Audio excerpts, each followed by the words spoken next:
Hello, Brandi, and welcome to the Awaken Heart podcast. Hi, thanks so much for having me. I really appreciate it. I do too. And just as we were saying, before we hit record, we were in line to talk a couple times before, and it just didn't align somehow. She was sitting and waiting for me, and I totally spaced about our conversation. And there's other scheduling conflicts. But now here we are in 2025. You are my first recording of 2025 because, as I said, I got backlogged on a lot of my editing. So like we said, everything happens in the right order and the right timing. So whatever message we have right now in this energy, in this experience is right. It's right. So there's never a wrong time. So welcome, welcome, welcome, Brandi, to the podcast. And I am very excited about our conversation. I love what we're going to talk about because there are so many people that I find that do have the kind of gifts that you do, and they don't even know what to do with it. And especially as children, when we see things that other people don't see or things that might scare us, we tend to tamp down our gifts. We don't know their gifts. We think we're cursed. We want to fit in and we're so different or whatever we're brought up to believe. Maybe you're in a religious family and that's like devil or it's like blasphemy to believe in these things. So a lot of people like yourself, oh, it's 11:11 right now. I just looked at my clock. So we are being divinely led. Thank you. Thank you, Spirit. But yeah, so many people have these abilities and their gifts. And you found out you felt these things at a very early age and you didn't know where to go to, what they were and whatnot. And you had a profound experience when your grandmother died and you knew that this was something to be held and you started seeking answers to it, which finally led you to mentorship. So we're going to go into mentorship on the second end about how important it is to develop your psychic abilities, to have a mentor. And you have a 90-day psychic development mentorship. That's your key program. And we'll talk a lot about there's a lot of different psychic abilities. There's clairsentience, there's clairvoyance, there's how do we get past our ego to really listen to the message that are given to us, how to connect closer with our angels and people that might have passed to the other side. But before we get all to that, I'd love my audience to hear your story. I know you had these abilities at an early age, didn't know what they were. Can you explain maybe where it was in your early childhood and what led you to really taking your gifts seriously and seeking out the mentor and developing your abilities and then leading to helping you to help other people? Yes, absolutely. So I was like 10 or 12 and I was hearing spirits and I knew it wasn't my thought, but it was my voice. So it was a little bit confusing when you're that young because I was like, okay, I'm hearing something, but like I didn't just think that. That's not my thought. So I knew it was spirit because I just knew that these spirits had messages for other people. But a lot of guilt came with that because I didn't know who the message was for or how to give the message. And I was really afraid to tell anyone that I was experiencing that because, it is still a taboo subject, unfortunately. And so I was afraid that, someone would think I was crazy or hearing voices or, like making things up. So I just ignored them and I felt bad about it, but ignored them forever. And, at that time it was a little bit scary too, because like, how is this spirit getting into my mind, So that's a little bit scary. But then when I was in my 20s, as you had mentioned, I did have this profound spiritual experience that changed everything within like a matter of seconds. So, yeah, my grandma was passing away. My whole family was there with her.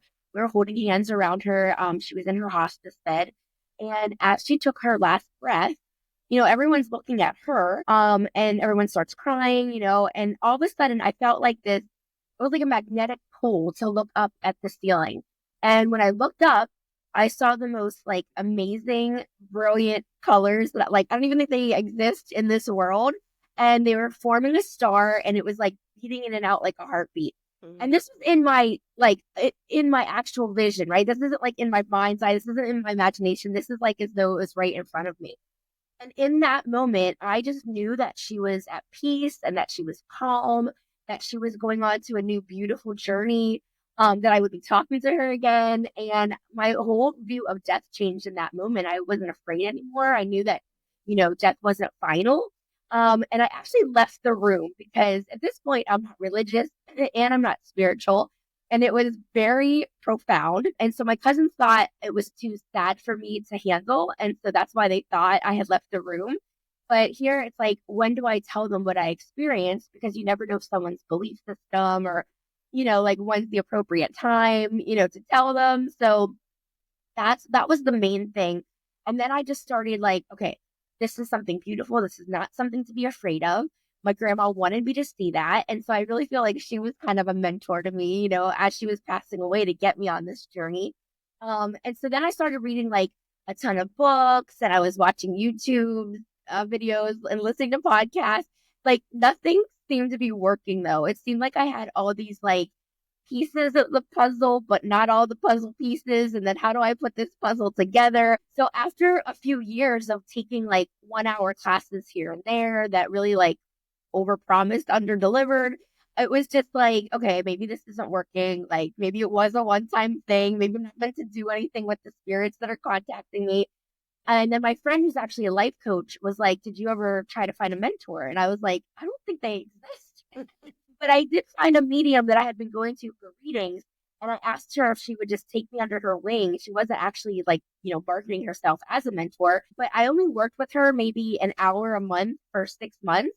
And then my abilities just skyrocketed. Like I could control spirit, tell them when I wanted to have a message and when I didn't want one. I could call them on demand to be able to give a reading to someone. It was just amazing for someone to encourage me and guide me and, be like, that exercise isn't working, try it this way. And just someone who had already been in my shoes, right, that already had been on this journey to tell me what to do and really experience it instead of just like reading it or, so it was amazing. And I did mediumship readings for years, but then I look back at my journey and was like, you know what? I just feel this bigger calling. I would love to create more light workers, more people who can develop their psychic abilities. And so that's what brought me to do the mentorship program. And I absolutely love it. I just love being able to mentor people that are just as lost as I was at one point so that I can show them the way. And it's been a great experience so far. Well, I was going to save this to the end to ask about mentorship more, but since you just left off with that, I would love to know, why is having a mentor so important for developing psychic abilities, and how can the right guidance accelerate someone's spiritual growth and confidence in their gifts? Oh my gosh, it is like a game changer. If you think of anything, right? Like if you're like learning a new language or learning a sport or an instrument, you usually have a teacher, right? So it's someone that can guide you and encourage you, already knows what they're doing, that can lead you down that path. And this is that same thing, even if you never had experiences before, maybe you're just, I've had clients who are in their 60s who just started to develop their psychic abilities. So it's really like any other skill or talent that if you have an interest in it, if you're open minded, you are able to develop it. So, yeah, it is so important. And, even if they don't use me as their mentor, I still recommend that everyone has a mentor for this because it's also going to take you in a very safe place as well. Because if you just dabble with these things, you could be asking things to come into your energy that you might not want, and then you don't even know that you're inviting them in. So it's just a safer, wise, like structured way of doing it. And it definitely accelerates the process. So Mhm. instead of doing it on your own and trying to figure it out for years when someone can just tell you within a few months. And it's just like going to the gym, right? Like if you were to go to the gym for 5 hours one day, you're not really going to get anything, right? If you took a 5 hour psychic class, not much is going to happen. But if you go to the gym for 3 months, or if you develop your psychic abilities for 3 months, you're going to start to see that difference. Mhm. I only recommend that they work on the mentorship program for 10 to 30 minutes a day. So just like if you were to go to the gym and you haven't been there in forever, you just want to start off slow. You don't want to deplete your energy. And then you just see those like subtle mindset shifts that things are starting to change. And it can be amazing within just 90 days. Mhm. And that's something very not too hard to handle, like, oh, 10 to 30 minutes. Whereas some are like, oh, well, you have to what is it? Transcendental meditation. I think it was like every 6 hours you had to go and meditate for 20 minutes. Like it was so regimented and rigid. You have to do whatever you feel is right for yourself instead of, being told. you have to do it this long or it's not going to work, or you have to meditate for 5 hours a day. Like somebody that's just beginning, they're going to fall off the path really quick. If they're told, oh, you have to meditate for 5 hours a day in Yeah. complete silence and all that, it's overwhelming. So Yes. they can start with 10 minutes is easy to start with. You start with that and then you go on from there. So I think that's very manageable, very manageable. And going back to something that you said that was really important about protecting yourself, because you're going to learn how to protect your energy. A lot of people, I know they get overwhelmed because they might hear voices or they're overcoming more empathetic and they're being hijacked from everybody else's emotions or energy that's going on. It's like, this isn't even mine. How to discern that, is this mine or is this someone else's coming after me? And as you raise your vibration, I know that psychic attacks can happen and you can take on other people's energy or entities and that and I can't think of the word and such like that. You take up on all those other things. So how can someone protect their energy and protect their emotions to make sure that they're not being depleted? Are there certain practices or rituals before they go out in public, or like cleansing their spaces, or before if they're going on a Zoom call? Like I've been told to pop roses for every person that's there. So what are some of your tricks and tips and techniques? Absolutely. And I didn't create this one. This is a very well known one, but just putting that white light around you. So if you're a clairvoyant, so as I was saying, so yeah, this isn't one that I created. This is a very well known one, but just putting that white light around you. So if you do know the clair senses, and let's say someone doesn't. So if you're clairvoyant, you have clear seeing, which means in your mind's eye, or maybe even you're able to see something, you want to have that white light around you. And I always say to think of the Wizard of Oz. If you've seen the Wizard of Oz or even the movie Wicked, Linda has that big bubble around her. And Mhm. that's what you want to create around yourself, because that's going to keep negative energy out and keep positive energy in, and also love and clarity and positivity and protection. So you want to have that around you. Now, when you're developing your abilities, if you're reading books, they always say the word visualize. Visualize this, visualize that. But what if you're just not clairvoyant? Maybe you cannot see that bubble. You just don't have that ability. So whether you hear the humming of it, whether you can just feel it around you, whether you just sense or know that that bubble is around you, using any of your physical senses to get that bubble to be around you. Now, once you have that bubble around you, you have to believe in the bubble. That's the biggest thing, because you have to believe in spirit, you have to believe in yourself, and you have to believe in the exercises that you're doing, or else it won't work. So if you don't believe that this bubble is actually taking the negative energy out and bringing the positive energy in, it won't work. And I always say, like, when you're a child, if you like study for a math test, but you think, I'm going to do really bad at this, you usually do really bad. But if you think I studied, I'm going to do good on this test, then you do good. And it's that same concept of I believe in this and it's going to work. For empaths, I mean, they can do this exercise. You can never do it too much. Like anytime they're going to be around somebody else, but they can also have the spirit energy. So they really could do it as soon as they wake up in the morning, anytime they leave the house. They can put the energy bubble around their house in case somebody comes into the house to protect themselves. You can put it around your pets. The white light goes everywhere. And negativity just does not like the white light. So that's a great exercise to do to protect your energy. And I always say, if you're going to do any type of psychic exercise, that's always your first step, because you do want to practice protecting yourself. So the white light, so and you can just do that, just visualize the white light surrounding yourself. And then it's important to ground yourself, putting your roots into the earth as well. Yeah. Grounding yourself is also a way to protect yourself. Hmm. And also, when you're raising your vibration, so if your energy and your mind goes higher and higher, you don't want to get lightheaded. You don't want to deplete your energy. So you want your body to still be grounded and have your grounding roots in place. So it's definitely a two-way thing.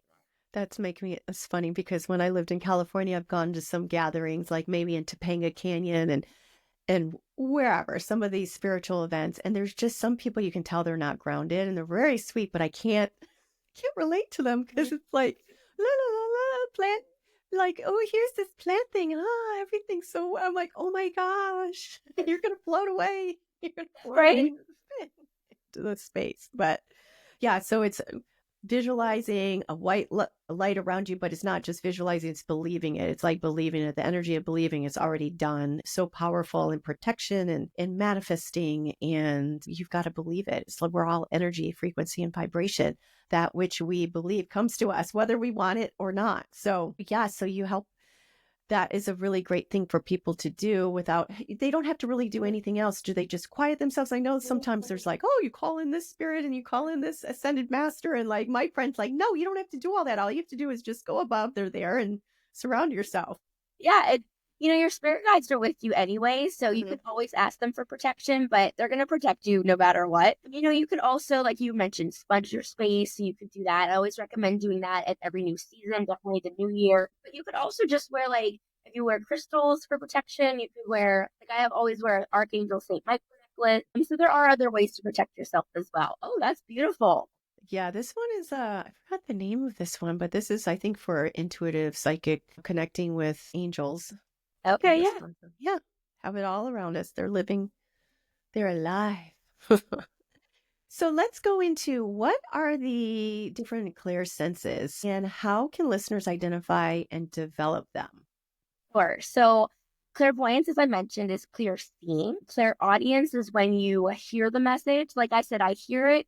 It's my voice, but not my thought. And sometimes I will hear it externally as well. And then there's also clairsentient, which is clear feeling. And then there's claircognizance, which is clear knowing.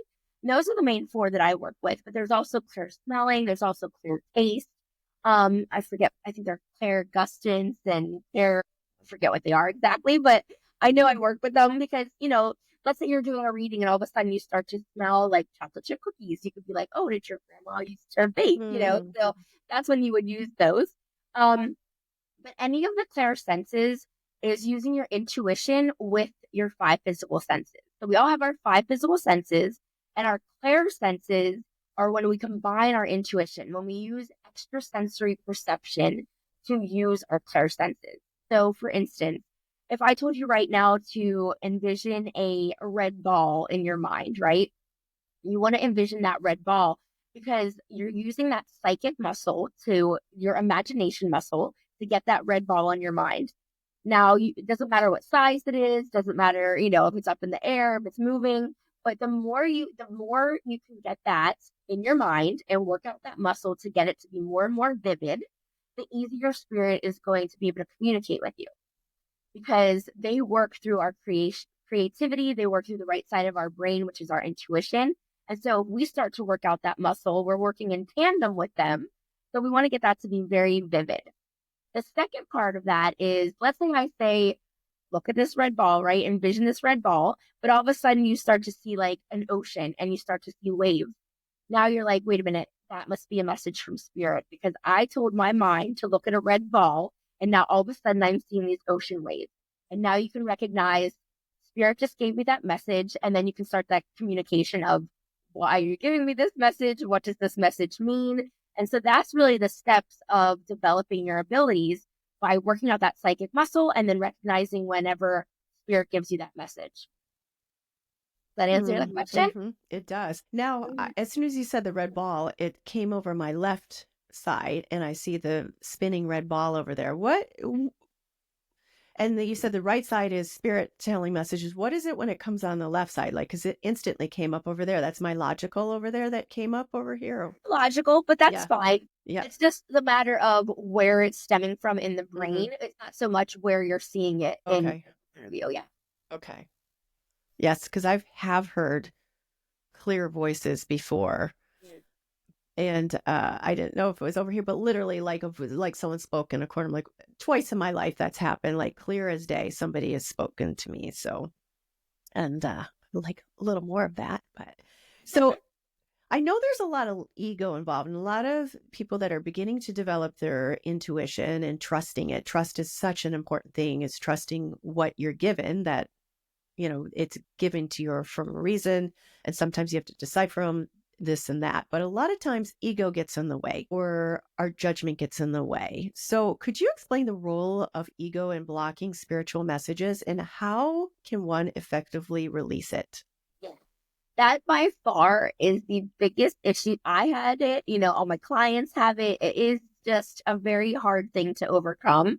You will overcome it, but it is hard because the left side of your brain has been in the driver's seat your entire life, right? You're going to school, you're learning to learn from rationality, from facts, from logic, and then all of a sudden now we want to listen to the right side of our brain, which is in tune with us, right? Which is our heart, what we want deep down inside of us. So we're actually been taught to not listen to that side of ourselves because we want to look at logic. So when you try to make a decision through intuition or through spirit, we're automatically going to doubt ourselves because we have not been used to that our whole lives. We're almost conditioned to not listen to ourselves because we are so science backed, right? So your ego is there to protect you. I'm not saying to get rid of your ego, right? It has a very good purpose. It wants to protect you, but it also doesn't want you to come out of your safe zone. It doesn't want you to go out of your comfort. It doesn't want you to take risks. So it's always going to try to reel back in any messages you get from spirit or your intuition. It's going to tell you that doesn't make sense. There's no way that you know that. It's always going to doubt you. But whenever you start to really trust spirit, when you can get to the point of, I'm just going to completely release, let go, and just give a message, even if I don't understand it, because the message is not for us, right? I mean, if we ask for a message for ourselves, it is.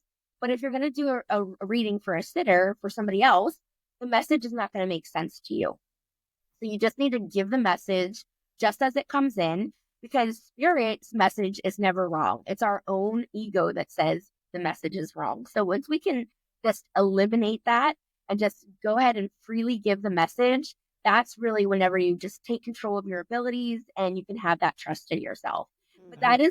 it takes a lot to get Mhm. there. So Mhm. after I worked with my mentor for 6 months, I then did a weekly circle religiously every single Thursday night for about 8 months so that I could practice on strangers who knew I was practicing so that I could get that trust built in myself. And they would say, no, you're 100% right. And even though they're saying that, I would still be thinking, there's no way this is right. So they would believe in me more than I believed in myself. And that's really a hard thing to come across.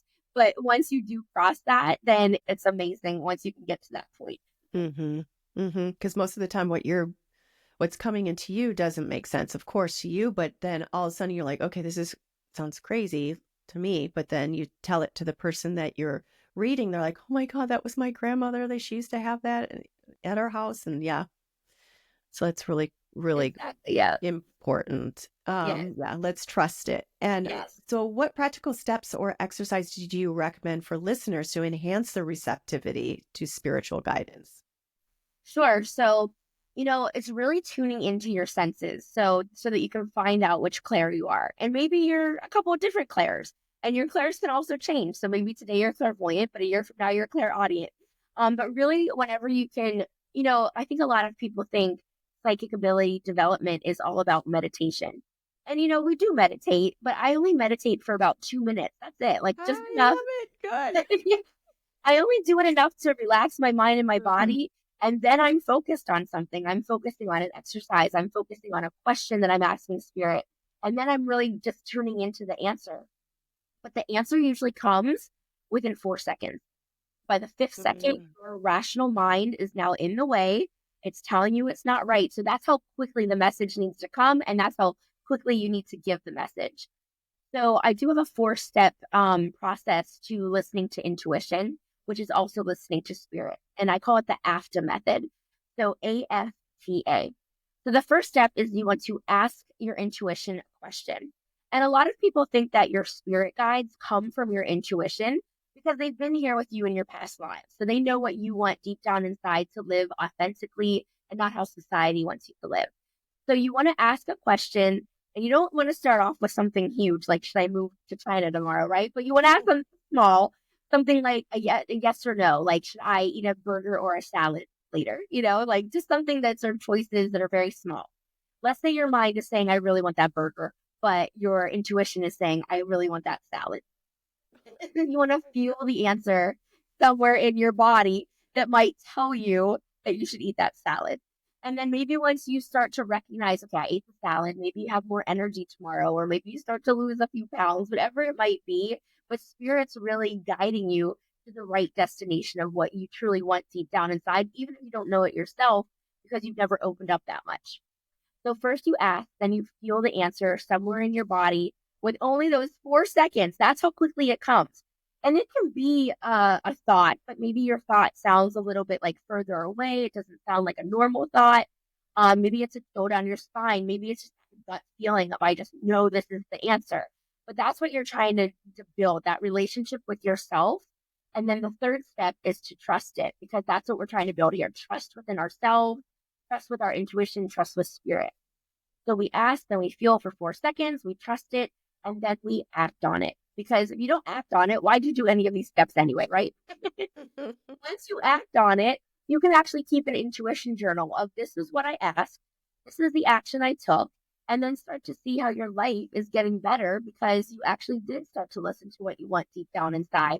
So you're living more with ease, maybe you're living a little bit more peacefully, maybe you have less stress because you're now listening to what you actually want instead of how society tells you how they want you to live, right? So Mhm.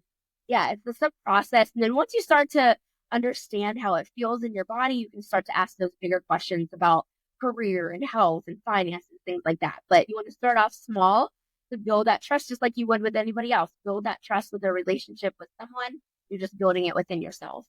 So asking yourself little like not something you have like a lot of attachment to. So asking simple things. So maybe the red dress or the blue dress, and just take that answer Yeah. within 4 seconds. And if not, like, no, the red looks like nope, just do it. Just do And it. after those 4 seconds, you're it's gonna talk you out of it. Yeah, Your it left side will. of the brain's gonna say, "That's not right. You don't want to do Yeah. that." Yeah. And Yeah. I'm saying never to listen to the left side, right? Like if you go to a medical doctor and they say you need to be on this medication, like, oh, I asked my intuition and it said no. Like, some instances you definitely want to listen Hmm. to the science and medical.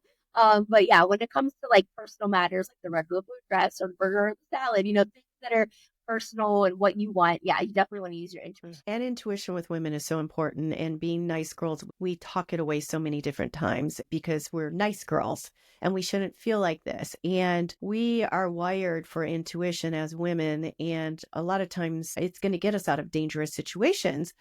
You feel the heebie jeebies when somebody walks in the room and we're like, no, that's just, I'm being mean. And like, or you get the creepy every time somebody comes around you, your intuition's trying to tell you something or try to keep you safe. Or maybe you've turned down the wrong street and you feel like someone's around the corner. Trust it. Walk away. Walk Absolutely. away.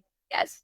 And Yep. that's actually a misconception as well. So men have the same exact thing. It's just that women talk about it a lot more. Hmm. It's a lot more common with women because men aren't supposed to talk about emotions and things like that in our society. But actually, men and women, everyone has that intuition. We all have that sixth sense. So men have it as well. Hmm. No, they do for sure.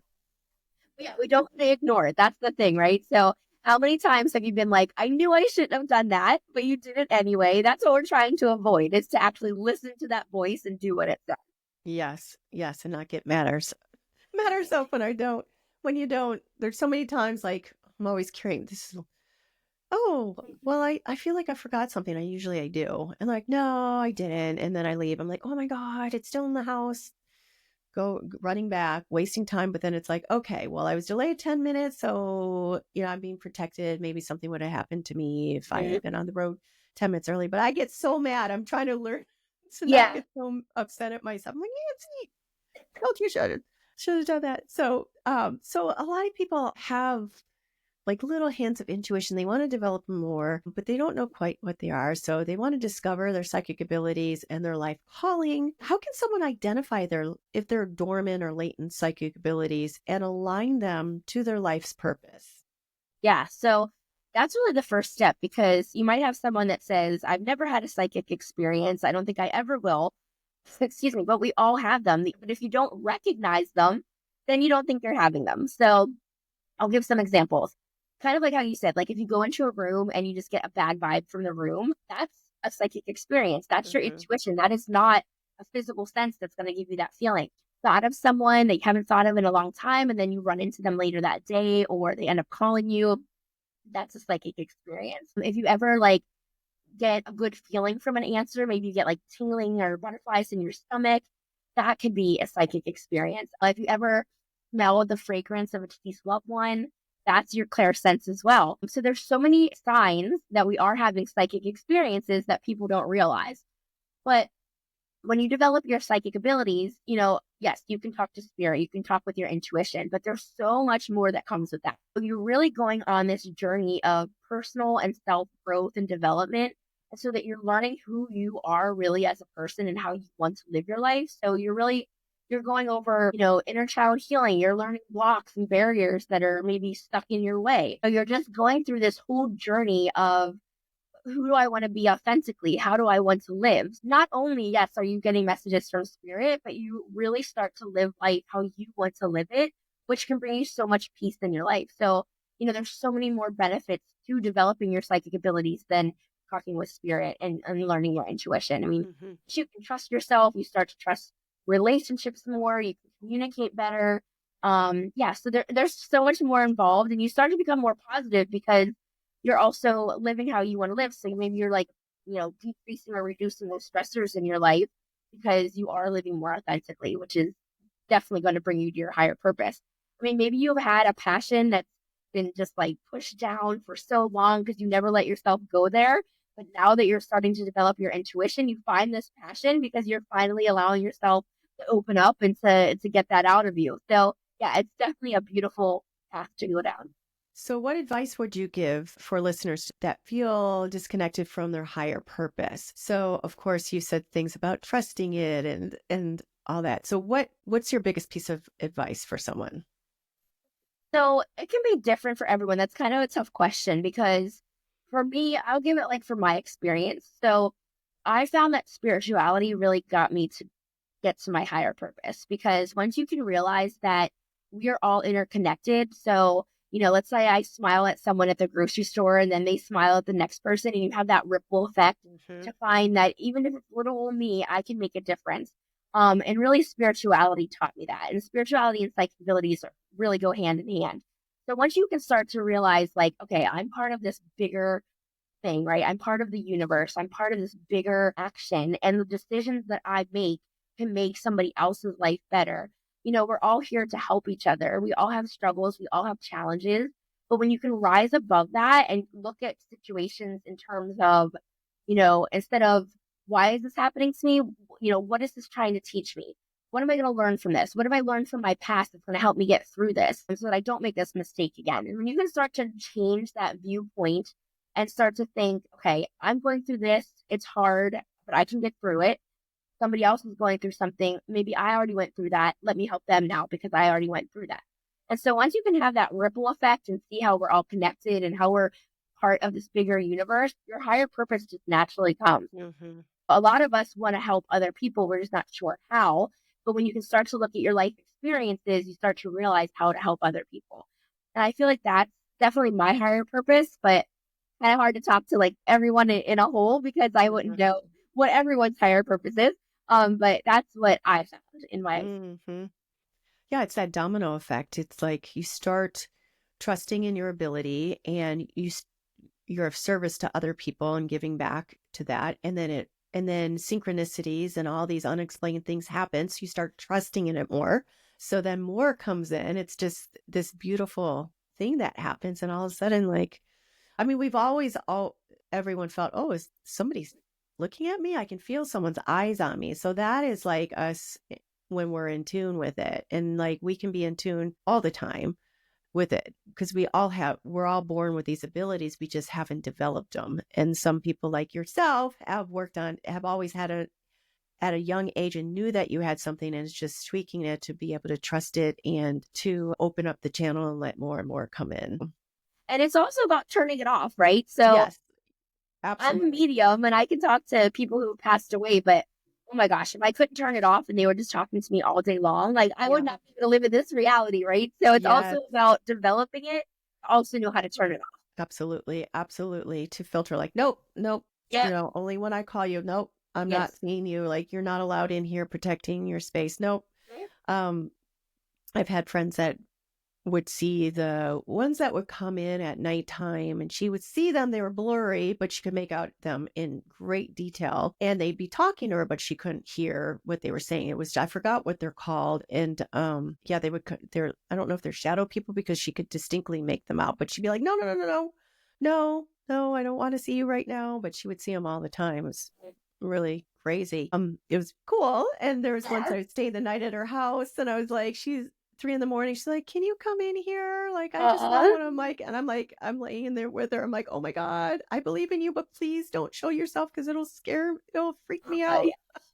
And, if you want to give your friends some advice, then what they need Hmm. to do is set those boundaries earlier in the day, right? Hmm. So you can only contact me just like as though you had a storefront with an open and close sign. This is when I'm open. This is when I'm closed. These are my hours today. And she needs to realize that Yeah. she has power over spirit because if they know they're getting a rise out of her, if she's getting anxious, if she's getting fearful, they're gonna stick around. Hmm. You get to that part of emotional intelligence of just being completely calm, not just saying I'm not afraid in my mind, but actually, there's no heart palpitations, you're not getting anxious, you're just literally calm. They have no reason to stick around. So she needs to get to that point of knowing that she has power over spirit. And just if someone were to bully her, you need to be that like strict with it. Just be like, you need to get out of my house. You're not Hmm. going to rise out of me. And that's it. And they'll Hmm. leave. Because if they don't get a rise out of her, they're not going to stick around. That's really great advice. Really great. Because who wants to see that at nighttime when you're about to cross over into dreamland and all those horrible nightmare movies come back to haunt you. It's a hand under the bed coming up to grab you. So no, only during the day. Here's my business hours. Yeah. So we've all at some point had people that have crossed over to the other side who have passed. And so connecting with deceased loved ones, you were just talking about mediumship. And I know that when you open up to that mediumship, when people have it, like you said, you'll have Larry's brother-in-law or their ancestor coming to you, but they could be coming from all over the place. But then you've got your loved ones. For those grieving the loss of a loved one, how can they open themselves up to connect with them spiritually? Yeah. So my biggest advice is to wait at least a year after they passed Hmm. away because basically when you're grieving, it's like putting up a brick wall. And you know how hard would be to communicate through a brick wall, right? So I always say to at least 6 months, but more toward a year, because the medium will have a very hard time connecting if you do have that grieving process going on.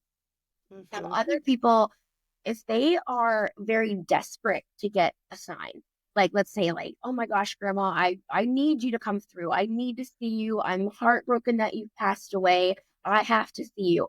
When you give off that desperation energy, that's a negative energy. And so spirit Hmm. will not come through because of that, because they'll know, maybe you're going to even grieve harder if I come through because you're so desperate to get that message. So that it actually turns the spirit off. Where you want to come from instead is like a more lighthearted, positive place of, I would love for you to come through. If you don't, that's okay, but I would love for that. I give you permission to come through. I don't need it, but I would really like it. Like if you start to just change the way the energy is in your Hmm. words and your thoughts, spirit is more receptive to that. Hmm. So if they don't come through, it could be because of a desperation thing. It could also be that the medium, maybe there's some kind of negative energy there where their spirit guides are protecting them to not go into that negative energy. So there's different reasons if a reading doesn't work out, and it doesn't mean it's the medium's fault. It doesn't mean it's the sitter's fault. There's just something going on that day that spirit doesn't feel like it's a good connection. But I do tell people to prepare for the reading by at least 24 hours, maybe even like 3 days ahead. Start thinking of memories of that loved one, invite them to come, give them permission to come to the reading and really go from there. Because once you let them know the reading is going to take place, you have time to ask questions. They have time to get their thoughts together. So it's really for spirit and for the human to really start connecting before the reading and then come through. But yeah, desperation is a big one that people don't realize can actually block the reading. And you might have something else coming through that's not your loved one. If you're desperate, right? Doesn't that open up to other energies that might come through? I mean, not talking to you as a developed medium, but somebody that might be not as developed and trying to connect to a loved one, and they might get something else that comes in. It could, but I would think that the loved one that they were initially Would trying to protect them. receive would protect them. Yeah, Okay. absolutely.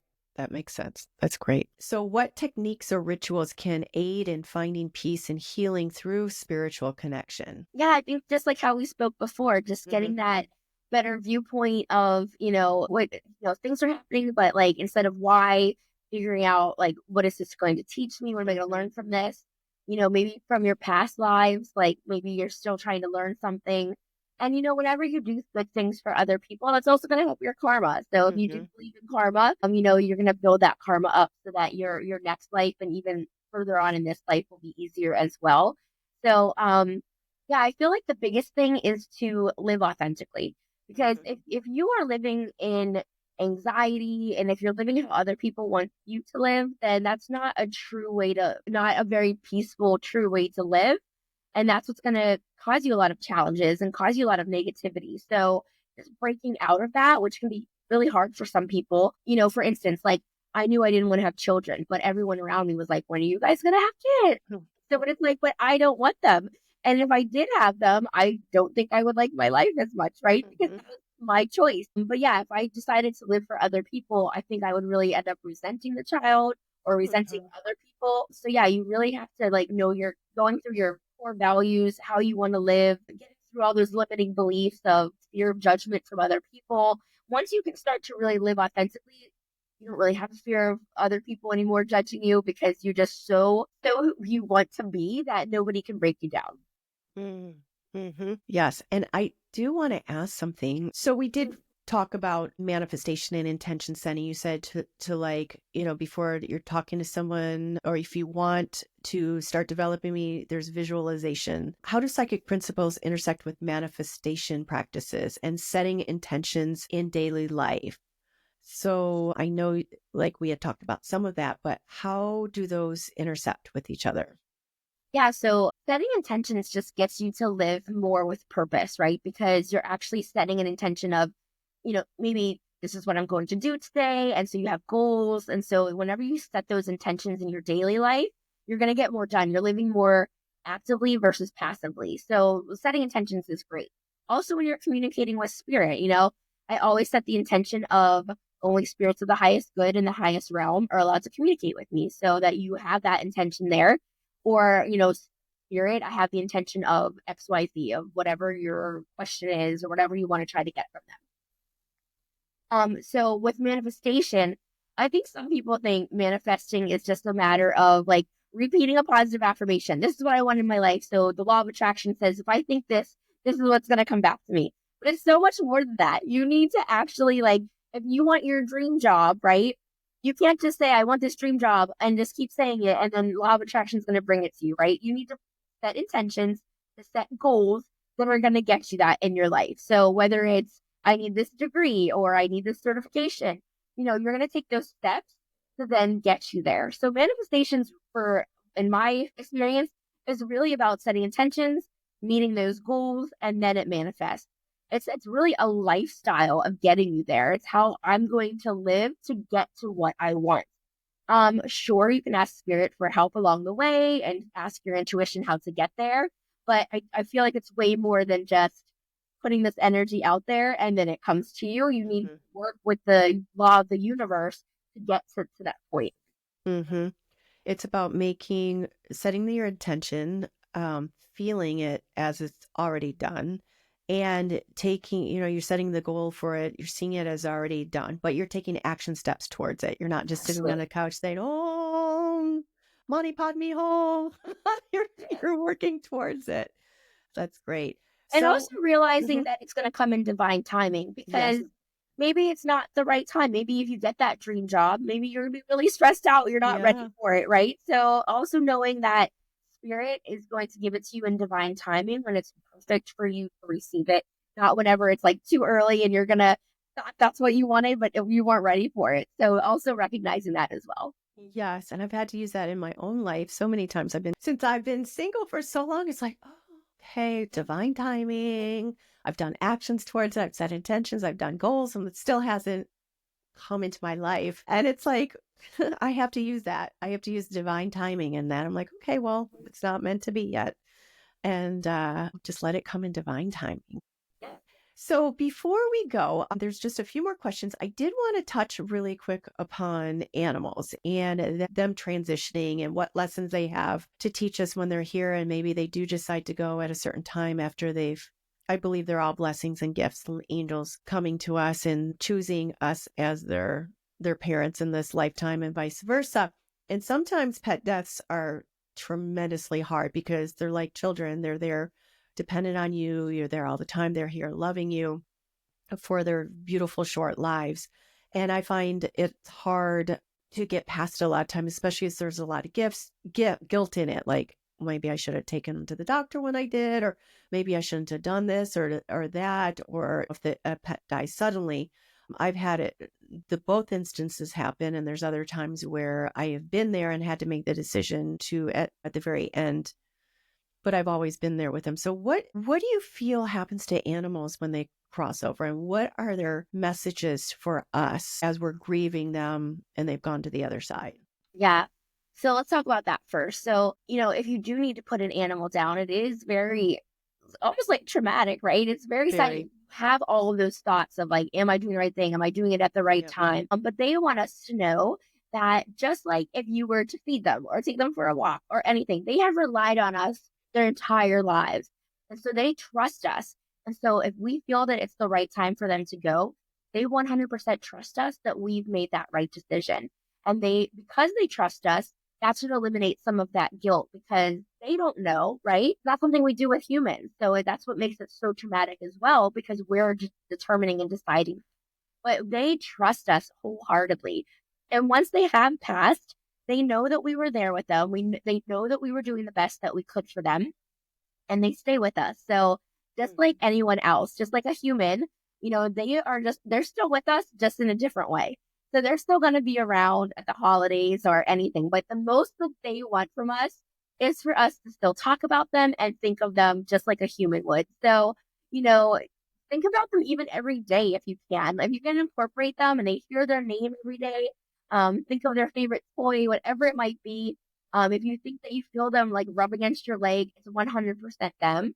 Mm. They just want those memories to still stick around to know that you haven't forgotten about them. And sometimes they can actually reincarnate and they're your pet again. So if you've ever had a pet that you're like, oh my gosh, this is just like my other pet, it could be their spirit that came back because we might just have that connection and they wanted to come back and reincarnate and be in our lives one more time. Mm. So yeah, that's definitely it. But yeah, for the guilt thing, it's definitely like they trust us wholeheartedly and know that we did the right thing for them. And that's the biggest thing they want us to know. And that's good solace. It's very good to know. I had something tragic happen when I drove across country to move back to Michigan, and I lost one along the way. And I mean, I had to do an emergency stop for 2 days in Wyoming when it happened. But all those long hours on the road, and I had to just grieve and just, oh, it was horrible. And then I put on podcasts about with animal psychics about how animals choose when to leave and they're not really gone and all that, just to heal myself. That one took a very long time to get over. It took about at least a year. And then I had a 20-year-old cat that passed, and I grieved really hard right away, really hard. I allowed that, wrote about it, journaled about it, the whole process of it. I had the ashes. When the ashes came back, I slept with them. I had the box in my room. I would talk to her like she was there. Really helped. And then a month later, I had no intention of getting another cat because she was the last of, I had four and they all went over time. She was 20. And I'm not going to get one for 6 months. I'm going to manifest. I'm going to have a man in my life. Like that's where the energy of the universe loves a vacuum and they're going to fill it. That's my intention.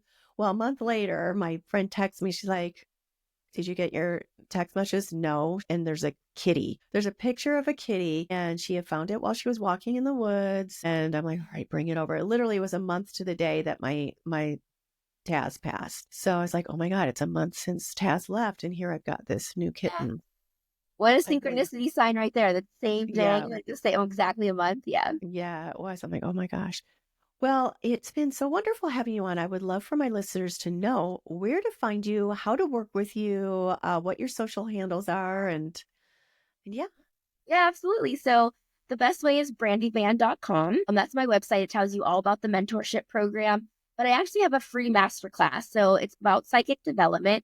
It goes through a lot of strategies. It's about an hour and a half long. So if you do want to sign up for that, I definitely recommend that could be your first step. My Facebook and my Instagram are Brandy Van Medium.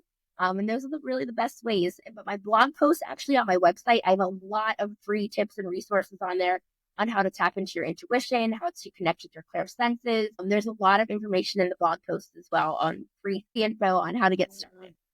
I love it. I love it. Yes. And I took a look at your site and I think I might be doing that myself because I've Right. thought about recently I've been Reiki level 1 and 2 for like 10 years now. And it's a whole thing about trusting what you were giving. I didn't trust it and I felt like I'd be silly, like trying to work on somebody and my ego would get on there. What if it doesn't work? What if I'm a failure? So I'm doing the master level in a couple months and I've thought about becoming a death doula. That's become Awesome. something Yeah. that a lot of people like, because my mom, she just went into assisted living over near me and I'm there a lot. So I see all the other people that, they're close. And we had somebody that died recently. It just like it took me by surprise.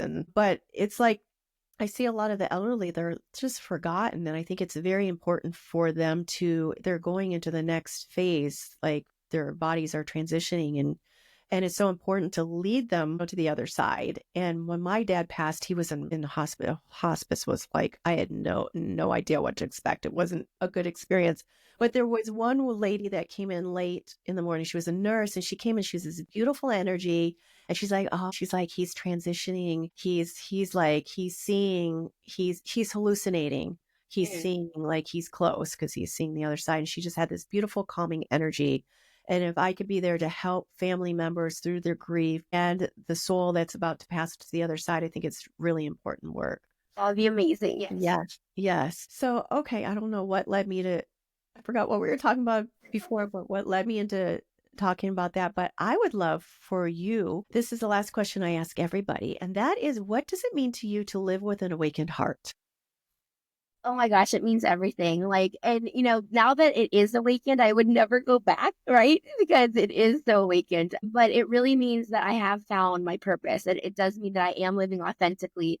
I just feel like every day is a blessing and that I am doing exactly what I'm meant to be doing. And I just need to be doing more of it. So if anything, I just wanted to keep doing more of it. But yeah, I have a very positive outlook on life. I feel like I really truly connected with the divine universe and how everything's connected. And just understanding that and knowing that there is really no death, like that we are transitioning. It's just a whole different lifestyle and a whole different viewpoint. That's amazing. And, I recommend anybody to get there because it is a beautiful place to be. But yeah, so that's what I consider to be my awakening for sure. Beautiful, beautiful. Well, thank you, Brandy. It's been so wonderful having you on the Awakened Yes. Heart podcast. Everyone Thank you so go much for to having her me. website, sign up for her free class, reach out to her because we need more Brandys in the world. You're welcome. Have a good rest of your day.